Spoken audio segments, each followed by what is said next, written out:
ধর্ষণ খুনের প্রতিবাদে সোমবার লালবাজার অভিযানে জুনিয়র ডাক্তাররা কলেজ স্কোয়ার থেকে লালবাজারের দিকে এগিয়ে যায়।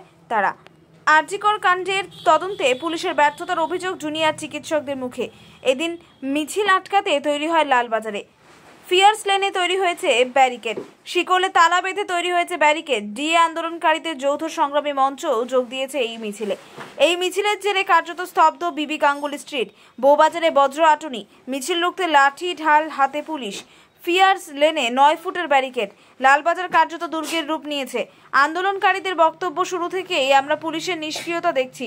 ঘটনাক্রমে দেখলেও বোঝা যাবে পুলিশ কার্যকলাপে বহু গরমিল রয়েছে। রাজ্যে সুপ্রিম কোর্টে সেই ঘটনাক্রম দিয়েছে। 14 তারিখ রাতেও আরজিকরে যে ভাঙচুর হয়েছে সেখানেও পুলিশের নিষ্ক্রিয়তা ছিল। তিলোত্তমার পরিবারের প্রতিও পুলিশের ব্যবহার ঠিক ছিল না। প্রতিবাদে গোলাপ কেন? আন্দোলনকারীদের দাবি ভুল ভাঙানোর জন্য। তারা বলছেন কর্তৃপক্ষ আন্দোলনকারীদের চিকিৎসক, দুষ্কৃতী বা বহিরাগত ভাবছে, তাদের এই ভুল ভাঙাতেই হাতে গোলাপ। অন্যদিকে আজ বিজেপির জেলাশাসক দপ্তর ঘেরাও কর্মসূচি চলছে। জেলায় এই কর্মসূচি ঘিরে উত্তেজনা ছড়িয়েছে।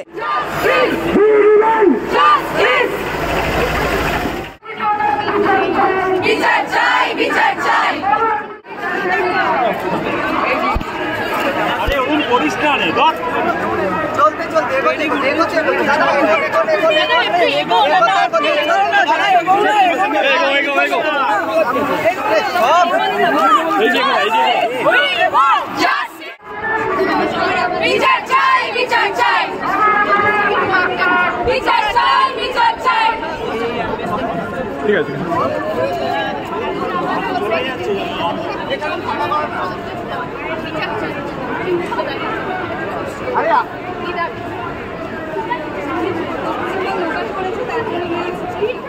আমার বোনের কান্না যাবে না গো বলনা, আমার বোনের কান্না যাবে না গো বলনা, আমার বোনের কান্না যাবে না গো বলনা।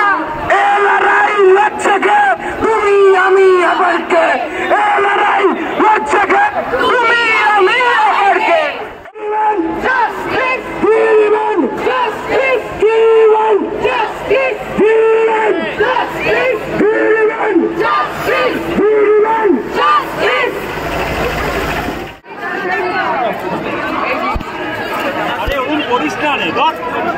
চলতে